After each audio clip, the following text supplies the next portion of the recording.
On August 18, 1944, at approximately 1447 hours, Lieutenant Royce Priest witnessed his squadron commander's P-51 Mustang burst into flames above occupied France.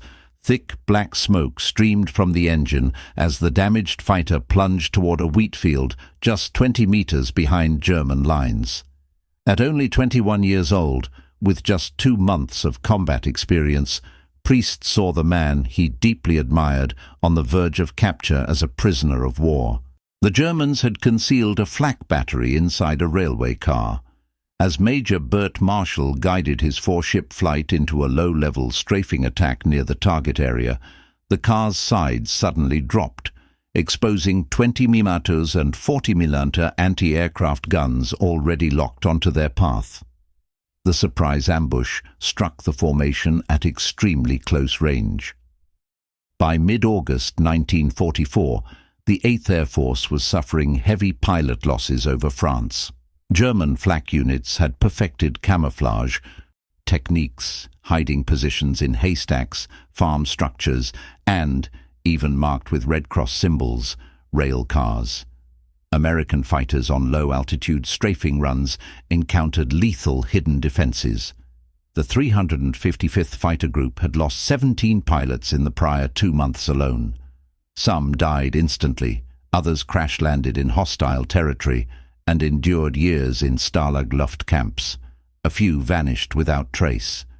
Major Marshall was not scheduled to fly that day. As commander of the 354th Fighter Squadron, he could have assigned the mission to subordinates, but he was known for always leading personally. He had joined the squadron in early June with merely 3 hours in the P-51 after switching from the P-40. His second combat sortie was on D-Day, June 6th, when he downed a Ju-87 Stuka over Normandy beaches. Within 2 weeks, he claimed 2 Bf-109s. By early August, he had 5 confirmed victories, achieving ace status faster than anyone else in the 355th Fighter Group. His bold approach brought swift promotions, from pilot to flight leader in days, then to operations officer in 2 weeks, and squadron commander in under 2 months. That same boldness now left him trapped in a blazing cockpit deep in enemy territory. Lieutenant Priest had admired Bert Marshall even before the war. Marshall was a 3-time All-State high school quarterback in Texas and an honorable mention All-American at Vanderbilt University. When Priest learned they were in the same squadron, he felt extraordinarily fortunate. He studied Marshall's techniques, mimicked his maneuvers, and absorbed every lesson the senior pilot offered. Priest observed Marshall's Mustang trailing fire as it descended. A direct hit had struck below the exhaust stack, with another round piercing the radiator scoop, spilling coolant into the airstream. The plane had only minutes, perhaps less, left in the air. Standard protocol was straightforward. Note: the crash location, transmit coordinates for search and rescue, and return to base. Landing to retrieve someone was not merely discouraged, it was deemed impossible.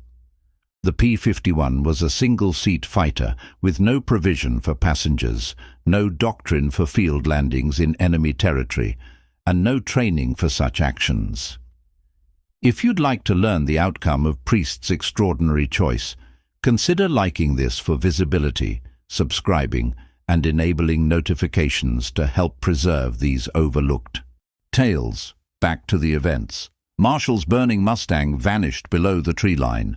Priest shoved the stick forward and dove toward the same wheat field. His radio buzzed with Marshall's command to abort. Priest's hand hovered over the switch. He could comply, head for England, and follow orders, leaving his commander to the Germans. But he hesitated. His decision was already set. The P-51 was never intended for wheat field landings. Its low-mounted, liquid-cooled Merlin engine and ventral radiator scoop meant any obstacle over about 18 inches could rupture cooling and ruin the power plant. The gear was designed for hard runways, not soft farmland, Ruts or rocks could collapse struts and flip the plane. Priest disregarded the risks. He lowered flaps to 40 degrees, slowed to 90 mph, and aligned with the longest clear stretch of wheat. The nose blocked forward visibility during approach, so he judged height by glancing sideways at the rushing grain past his wingtip. The wheels slammed down hard. The Mustang bounced once, twice, then settled into the soil. Wheat lashed the fuselage as Priest braked firmly. The plane rolled to a stop about 300 yards from the tree line, where Marshall's aircraft had vanished. Priest immediately pivoted to face his approach direction for a quick getaway if needed. The field offered roughly 800 yards downwind, barely sufficient. The two remaining flight members orbited overhead at 1,500 feet, stunned by the landing.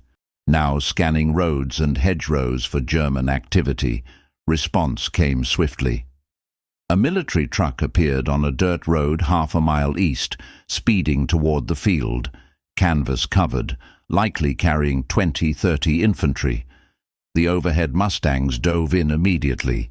Each unleashed 650 caliber guns at 14 rounds per second. The lead pilot strafed from 400 yards, stitching tracers into the road and engine block. The truck veered, ignited, and ditched. The second Mustang hit the wreckage to prevent survivors from advancing. More threats emerged. Another truck from the north, a motorcycle with sidecar from the south. German forces converged from several directions. Time was critical. Priest stood in the cockpit, scanning the tree line for Marshall. Smoke rose from the woods. Marshall had likely used his thermite grenade to destroy the plane, protecting sensitive tech like the Merlin engine, K-14 gun sight, and IFF. 2 minutes passed. The overhead pair strafed the motorcycle, driving its riders into cover. Priest assessed takeoff challenges.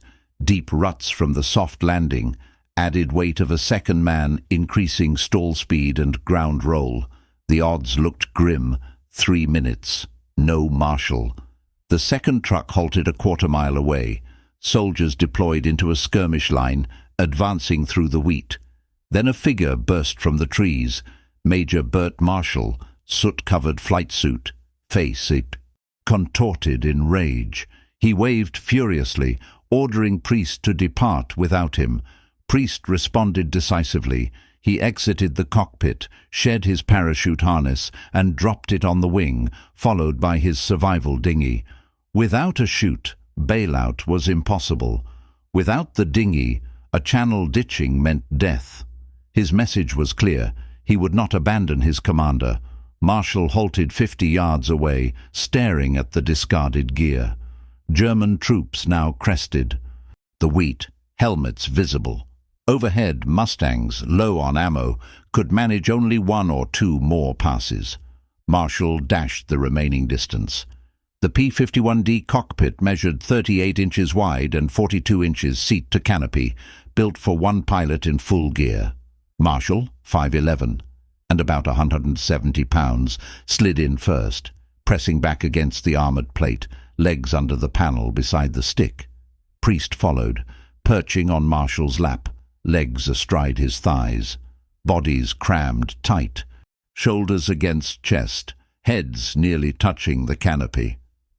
Priest latched it shut with scant clearance above his helmet. The August heat turned the cockpit into an oven. Sweat soaked their suits instantly.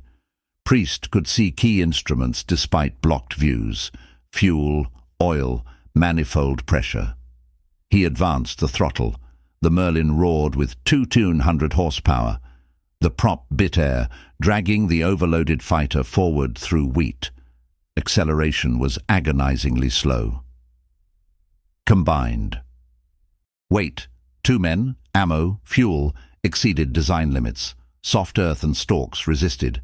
Speed crept up, 60, 70, 80 mph. The far tree line loomed. Normal liftoff was 100 mph. Now Priest needed 115. Indicator read 95 as trees filled the view. He hauled back, wheels lifted. The plane staggered airborne, stall horn blaring, treetops brushing the belly by inches. Then they cleared, climbing gradually. 2 men in one seat, defying logic, escaped. Germans watched helplessly from the field as the Mustang headed west. They still faced 200 miles to England. Overweight, engine straining, coolant leaking from ingested debris. The pair leveled at low altitude to evade radar while retaining glide options. Escorts flanked them, ammo depleted but vigilant for threats. Heat intensified. Marshall's legs numbed under Priest's weight. Priest flew precisely. Stick movement restricted. Elbows pinned. Engine. Temperature rose steadily from blocked radiator. Priest opted for speed over conservation. Better to ditch in the Channel than France. After 47 minutes, the French coast appeared. Allied-held Cotentin Peninsula. Relief came. Then 21 miles of cold channel. No dinghies. Ditching fatal. Engine hit red line midway across. Priest braced for failure. England's white cliffs emerged. The Mustang crossed the coast, engine still running, towards Steeple Morden, 355th FG base in Cambridgeshire. 12 miles out, misfires began, overheated cylinders faltering. Priest-enriched mixture, praying for minutes more. Runway appeared. Fire ambulance crews waited, alerted by escorts.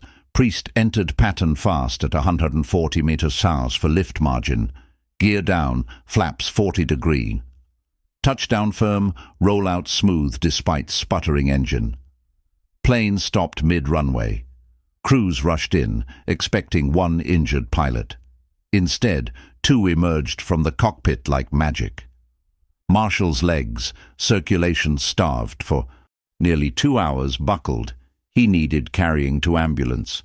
Priest descended shakily, suit drenched, legs trembling. Word raced through the group. Pilots inspected. Wheat jammed in gear, radiator, gun ports. Mechanics later disassembled radiator, replaced lines, inspected engine, nearly seized. This was unprecedented. The first successful single-seat fighter rescue behind lines in 8th AF history. Prior attempts failed disastrously. Reports reached 8th AF HQ. Priest disobeyed direct orders twice, court-martial offense.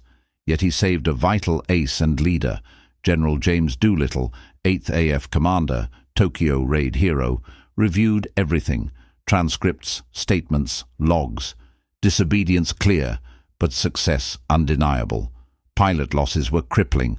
Marshall's capture would hurt morale badly. Priest's act showed comrades wouldn't abandon each other. Doolittle waited 3 days.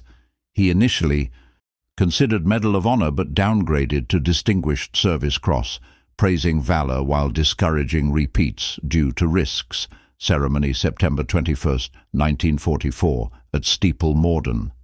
Doolittle pinned the DSC, telling Priest privately, "The act was extraordinarily brave yet foolish. No regulation banned it because no one thought it feasible. The DSC honored courage. Withholding MOH recognized recklessness." Priest accepted gratefully. He'd feared court-martial. Marshall recovered quickly, returned to combat, added victories, earned Silver Star, rose to Lieutenant Cole and Deputy Group Commander. The rescue inspired others. Several successful piggyback extractions followed, though failures doubled losses. Never officially sanctioned, commanders often ignored attempts. Post-war, Priest served 28 years USAF, including as pilot to Chile's president. Retired 1968. DSC, his proudest award. He rarely spoke of it, crediting escorts and crews. Marshall commanded wings post-war, inducted into Texas Sports Hall of Fame for football. They stayed lifelong friends. In 2002, Priest wrote Marshall's son a detailed letter recounting events, explaining he acted because Marshall was his hero.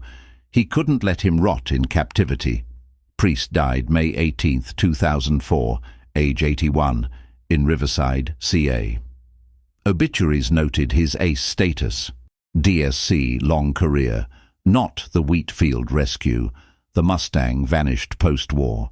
No memorial exists, but the tale endures through pilots, historians, family, especially Bill Marshall's books on the 355th FG.